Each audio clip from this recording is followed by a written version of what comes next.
Okay. I am going to let me shift gears. I've been joined by a guest tonight, and we're going to talk about Governor Cuomo in New York, and we're going to talk about the well, I'm calling it the BDSing of BDS because that's essentially what Cuomo is doing there. Hey, Matt, how's it going tonight? I'm good. How are you, Ben? I'm doing great. Now, Matt, I don't want to.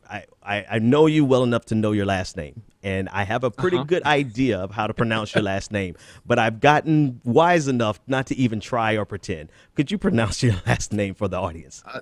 Well, we use the Americanized version. It's just Sienkiewicz. Sienkiewicz. Okay. Okay. I Yeah, was but if you close. look at it spelled out, that is not intuitive. Not much is out of those letters.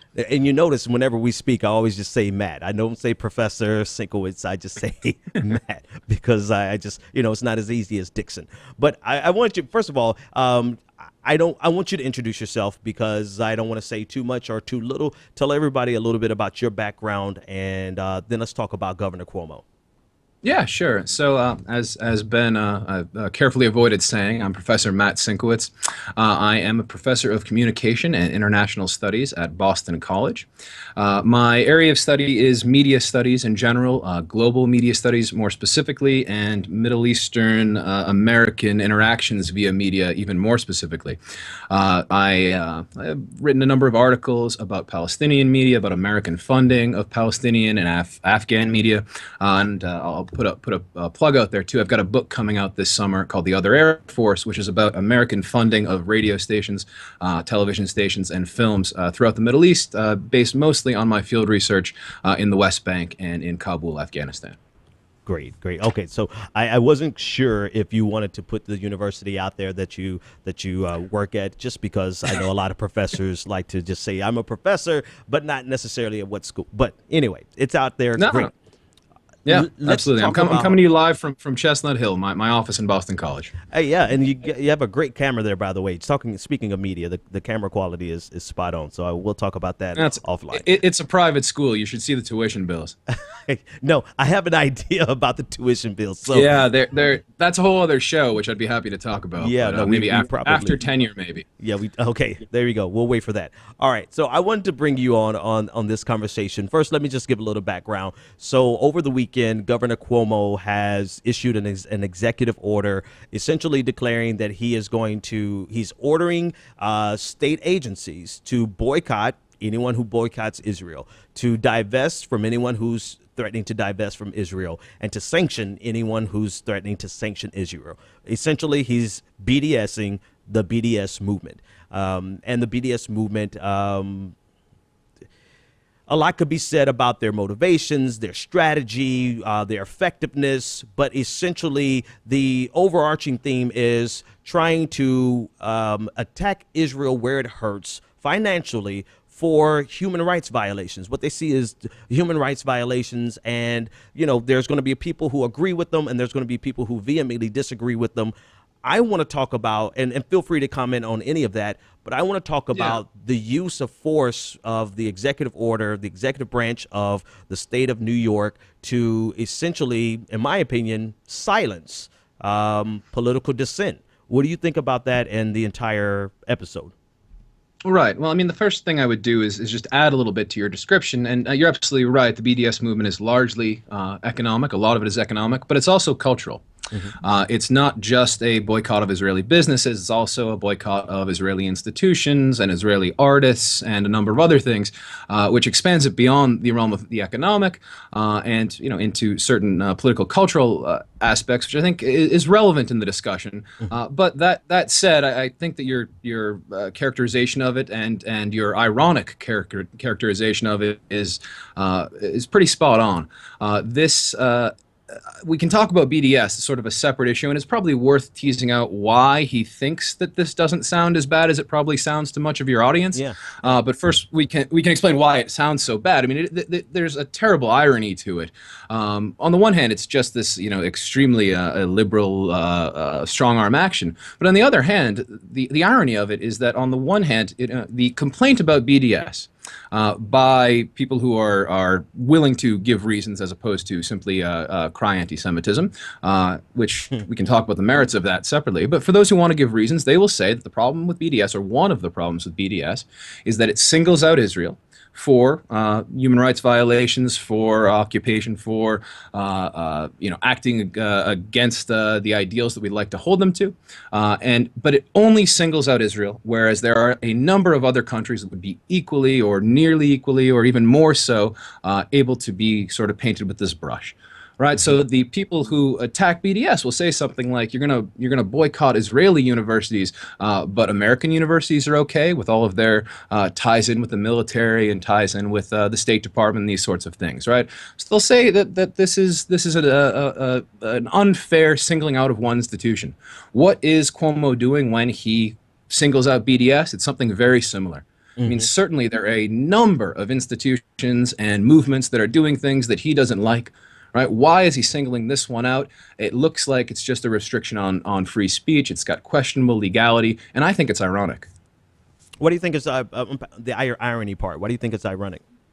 That this movement, which is faulted for picking out one example of Israel, and saying that's what Cuomo's problem presumably is that BDS just picks out Israel and it doesn't look at other violators, right? It's this one institution. He in turn has done something similar, right? Okay.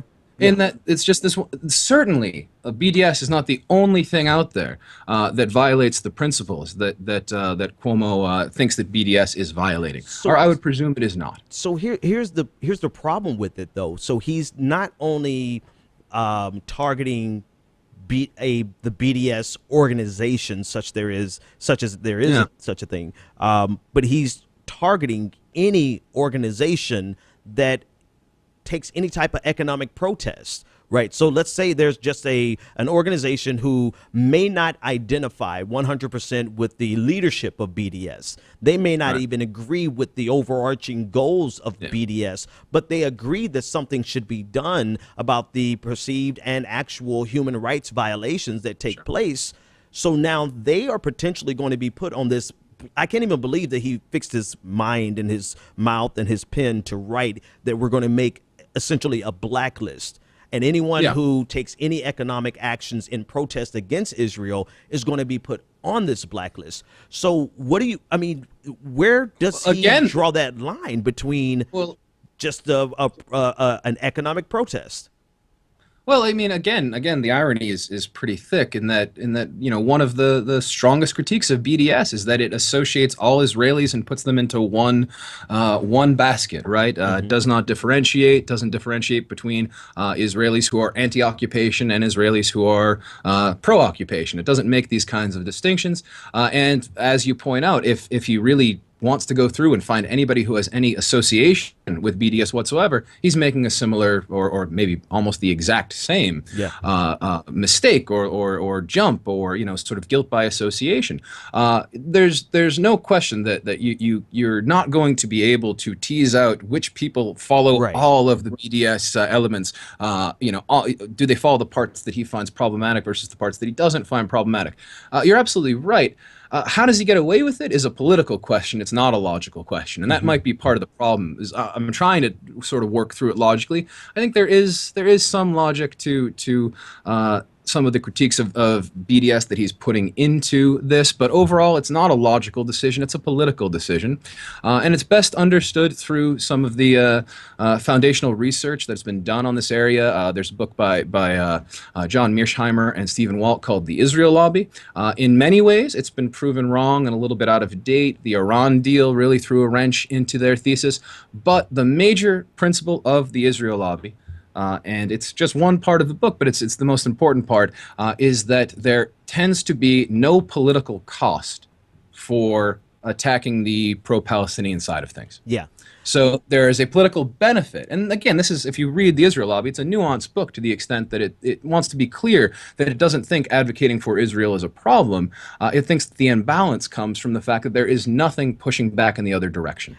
And so let me jump in there, because we saw that even with Hillary Clinton's speech at AIPAC, right? She went full-throated, pro-Israel Netanyahu essentially hand in hand with pro-Israeli government policy at the moment. There are many of us, right. myself included, who feel that this is directly against the long-term interests of Israel, and would say that Cuomo's supposed protection of Israel is actually one of the worst things you can do for it. Right. But your point's well taken. Yeah, no, definitely, because and this is where I was going to go with Hillary Clinton is essentially that she threw under the bus any left-leaning progressive voices from Israel, right? And in her unfettered support for Netanyahu, and in a lot of ways, Cuomo has done the exact same thing. So I agree with you in the sense that no matter where you fall on this, if you can be pro-Israel and still feel like these type of tactics undermine the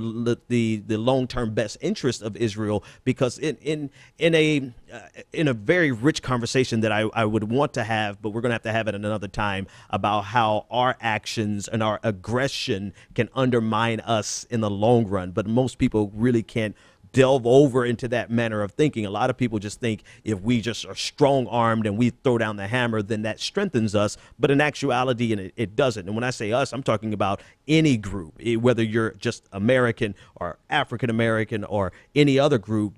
Every strong arm tactic is not in your best interest. And this is something that Cuomo has done. He's just full-throated, gone against everybody, a blanket covering of anyone who boycotts. I want to see how they're going to actually execute this, because the constitutionality of something like this definitely comes into question in my mind. I don't see how he actually gets away with this legally, because he's using the force of the government and the coffers of the government to essentially silence political dissent. What do you think about that, and where do you fall on that? Well, I mean, I think you're absolutely right. I mean, I'm not a legal scholar. From what I read, it seems extremely questionable. But I think that the fact that it's questionable tells us a lot. It tells us that he doesn't have to enact it. Yeah. To my reading, what he's trying to get out of this is not actually to defend Israel. And like I said before, I think this would be a very foolish way to try to do that anyway. What he's doing is getting his bona fides out there, right? He is taking a political lane. I mean, it becomes touchy, but he's governor of New York, right? The Jewish vote matters tremendously to him. There are, of course, there is, and you're speaking to one of them, a large portion of the Jewish community who looks at this and is appalled. But it will generally not cost him any votes amongst the Jewish population, and it will gain him some, right? It has to do with there's very little pushback, right? So the extent to which it's going to happen is almost, I would say it's irrelevant, partly because I think you're right, that I don't think he will execute it. But what he's doing here is making a clear statement, and he's taking a lane, right? So Cuomo wants to be a Democrat. You're in New York, you've got to be a Democrat, right? I mean, not strictly speaking, but you basically have to be a Democrat. But you need a lane, right? And his lane is that sort of conservative Democrat lane. Got it. Which you were talking about Clinton at AIPAC. It's a similar lane to that. In New York, it's particularly useful to get in that lane on Israel issues because, again, there is such strong support for Israel and very little pushback in the other direction. And so I think he wants to get this down, right, to have this on his list of qualifications as he moves forward. I think that, there's very little question that he eventually wants to run for president. And I think he thinks this helps. Yeah, I love what you said there, that he doesn't even have to enact this at this point, right? It's something that he could just float out, sign it into law, and never follow up on it again, because he gets the political benefit without the political consequences, which speaks to the book that you mentioned, right? That there quite literally is no political consequence for attacking the pro-Palestinian side of the debate, and there seems to be nothing but pure benefit. From your perspective, how I want to ask you this may not be a fair question, but what do you honestly feel about that in terms of American politics, that we can full-throatedly destroy and attack any pro-Palestine narrative? But if we say anything against a pro-Israel narrative, no matter no matter the nuances, right? There's many pro-Israel narratives. None of them are consistently the same. They're not monolithic. But if you say anything negative against Israel, there is hell to pay. It's an imbalance there. What do you think about that? Well, to your point on the Israeli side, you can say things in America which are loudly said by Israelis. On the Israeli left, or sometimes just centrist Israelis. Frankly, you can simply state the United States' stated official position on Israel-Palestine and have it be painted as an anti-Israel statement. Right? If you say that you believe strongly in Palestinian national autonomy, right, that's exactly what the Oslo Accord says. Right? It's very vague, and it has gone very poorly in part as a result of vagueness, in addition to other things. But you can take a position which is not by any reasonable stance anti-Israel, and yet at least at the level of high-flying politics, that can be painted as anti-Israel. You go to the other side and try to sort of specifically take actions that are going to adversely affect Israel, and there is hell to pay, as you note. I do think that there's a lot of problems with the Israel lobby argument. I think it tends to underplay and kind of skirt around some of the reasons why Americans do have such affinity for Israel. But where it is completely dead on is when it says there is no effective counter lobby. Right. There's no effective pushback, and that hurts everybody. And that's actually part of the point that Mearsheimer and Walter are making in this book, The Israel Lobby, which is recommended if you take it with with enough grains of salt. This pushes things in such an extreme direction that it no longer represents the sort of mainstream Israeli perspective. It no longer represents the perspectives you hear in the Jewish community, let alone the Palestinian side, right? That's like beyond the pale, right? But even the sort of kind of centrist Israeli perspective gets pushed to the side, because it's like the push does not have to be that strong if there's nothing resisting the push, and so you end up with go ahead, finish that thought, because I want to follow up. Go ahead, finish the thought. Yeah, no, I was just going to say, you end up with AIPAC ending up sort of promoting a position which is to the right of so much of the Israeli electorate. Right. I mean, it becomes being pro-Israel means it used to be pro-Likud, which is the sort of quote unquote mainstream conservative party, but now it's almost being pro-Israel means you need to be some of these very far right Yisrael Beitenu, or these basically settler parties. Right, and why is that? It's just because there's enough of a push in the one direction and no push back. And when you look at Cuomo's situation, that comes through very forcefully. Matt, Professor Sienkiewicz, thanks so much for this conversation. There is at least 10 more conversations that we need to have to unpack this. And next time you come on, I'll probably bring in some other voices. But what I wanted to point out is that you, as a Jewish American, stating what you've just stated, I'm quite sure you actually get attacked from right-leaning Jewish voices who, I don't know if they would call you anti-Semitic, but I have actually seen Jewish Americans being called anti-Semitic because they don't take the hardline right position. Just briefly tell me, have you encountered that? And if you haven't, when we publish this, you probably will. Right. Well, I think that the answer is yes, I have. I mean, I tend to occupy a position that draws ire from a number of directions. I am Jewish. I'm not just Jewish. I'm actually very observant. I'm an Orthodox Jew, a very modern one, but an observant Jew. And my positions do not make me a lot of friends. They make me more friends than you might think, which says that the minority opinion is not quite as small as you think, but it's awfully quiet.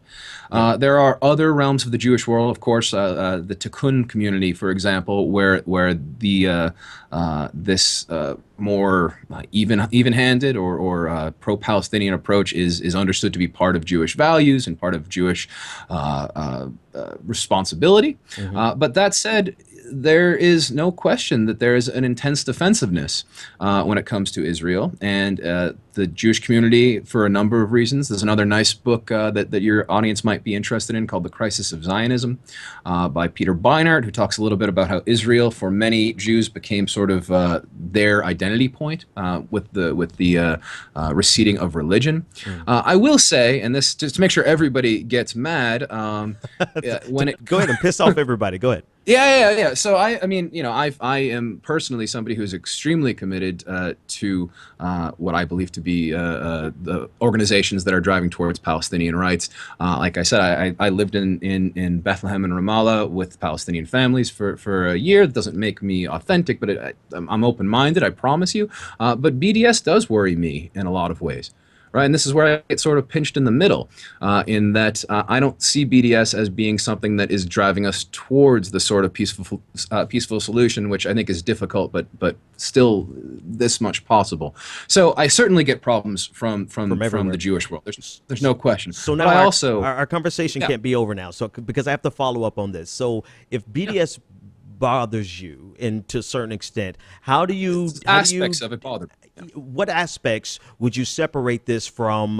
Because there's a lot of parallels, and there's a lot of narratives trying to create parallels between the BDS movement and the anti-apartheid movement. Where do you draw the line between this tactic that BDS is using? Well, I mean, all historical metaphors are imperfect. There are a few ways in which that draws that the BDS strikes me as being very different, which again I know upset. I mean, some people disagree. I respect those who do, but I do disagree. I think one major difference is when you look at apartheid and you look at the African National Congress, the ANC. It was pro-apartheid, right? It thought that the leadership thought that was the way towards a solution. When you look at Palestinian leadership, and I do want to point out that much of Palestinian leadership is very unpopular amongst Palestinians. This is true. But when you look at Palestinian leadership, it is not in favor of this, right? Almost uniformly. There's going to be exceptions, and there are exceptions, but including both representatives from the Palestinian Authority and also people like Ayman Odeh, a major Palestinian-Israeli Knesset member, a parliament member. There is a significant sentiment amongst the Palestinian, it tends to be the elite world, and again, a lot of people think that those elites are out of touch, but there does tend to be a sentiment that says that BDS is a way to avoid negotiation, to avoid moving towards a two-state solution. That's one difference. There is I mean, the other difference, and this is the part that gets people really twisted up, and is when you look at apartheid South Africa. I think that it's very easy to look at the narrative that says the oppressor and the oppressed and the sort of the thief and the stolen from is cleaner. It depends if you think that Israel is the ancestral home of the Jewish people and that the Jewish people have the right to national sovereignty and autonomy. And if you do, it's much messier than the case of South Africa. That's a difference. Again, that's like a very long conversation to spell out. I mean, those come to mind. I mean, the real ultimate difference that I would put forth is that I am a believer that as impossible as the two-state solution looks, it is still the best answer, or maybe the worst answer, except for all the other answers. And that when it came to South Africa, there was a solution that the apartheid movement worked towards, and I happen to believe that the solution that has the best chance of returning the most rights and giving the greatest justice to the Palestinian people is actually not being pushed towards by BDS. I am willing to be humble about this and say I might be wrong. But I think that there's a debate to be had, and I think that Palestinians have that debate, Israelis have that debate, Americans have that debate. I don't know if that was parallel with South Africa. This is what I want to do. This is what I want to do, Matt. I want to invite you back, and I'm going to reach out to a couple of my friends who are actually a part of the BDS movement. And I also want to bring in some voices like Rania Kalik from the Electronic Intifada, and really just kind of have a conversation, right? Because at this point, as long as people are willing to have the conversation and make and consider some things, we can actually flesh out, at least for our circle, right? We're not going to fix anything on an international scale, but in this context, we can actually have some meaningful dialogues that aren't being held. Yeah, no, I think that this is really important. I mean, I think that I can probably tie that back into the Cuomo discussion. I mean, one of the reasons why it's really unlikely that you see a lot of pushback against this particular movement, this particular decision, is that while there is certainly significant, if small, but a significant amount of support for Palestinian rights, even in the progressive world, there is a pretty fervent debate as to whether or not BDS is moving in the right direction. And I think you're absolutely right. It's a debate we should have, but even the progressive world is not likely to feel very comfortable having that debate. Yeah. Right. Exactly. I mean, it's very difficult, right? And so, in some ways, Cuomo, why did he do this on this issue? Well, one, he's got cover when it comes to BDS. Yeah. He can get away with it, particularly because even people who are on the left, many, if it were a decision which was directly against, let's say, the two-state solution, right? If Cuomo wanted to say anybody who was for the two-state solution, was for Palestinian sovereignty, is banned from whatever, then people would get up and scream. Yeah. The Jewish center and the Jewish left would get up and scream. But when he bans BDS, it's much less comfortable. Which isn't to say that maybe that's wrong. Maybe we need to have that discussion. But as it stands, Or do you mean that it's much more comfortable for him to get away with that, right? Because, yeah, that's what I mean. Yeah, I was sort of reversing the positions. Yeah, he can get away with that. There's basically no cost, because not only, of course, the Israeli right and the American right and sort of the blindered Zionists are going to be against BDS, but even people. Some people who consider themselves really pro-Palestinian are also against BDS. Yeah. And take my word, you can look at Noam Chomsky, you can look at any number of figures who have progressive or left-leaning credentials without question, but they also disapprove of BDS. And disapprove might be wrong. I don't think Chomsky would say he disapproves. He doesn't think it's going to be effective, which is a slightly different idea. Yeah. Let me jump in there real quick. Let me jump in there real please. quick, because the thing that stands out in this conversation is the fact that the progressive side, and you've said this, but I want to reiterate this. Yeah. People who are ostensibly for a solution, a two-state solution, or in all the variations, right? We can't even have this conversation because it's very hard. It's very hard. It's very difficult, and people avoid it. You could see it because there are very few articles being written right now about this strong-armed authoritarian tactic, in my opinion, by Cuomo for political purposes. There's very little being written about this, and we're not talking about a governor of a small. We're talking about Andrew Cuomo, the New York, right? I mean, the real story is that he's not just the governor of New York. He's a guy setting up for a run for president. Yeah. And the way he's doing it is in part by proving who he is, by putting forth this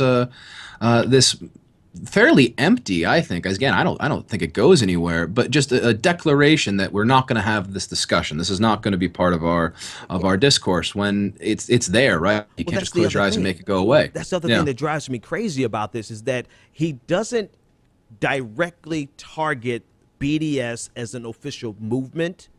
He targets anyone who wants to boycott or divest or sanction. He doesn't do if they're going to boycott and divest and sanction, then we're going to go after them. He's saying if they're going to do either or. So he's opening a wide net that if he actually tried to carry through this and go through with this, would be on the level of McCarthyism that is insane, that we have not seen in a long time.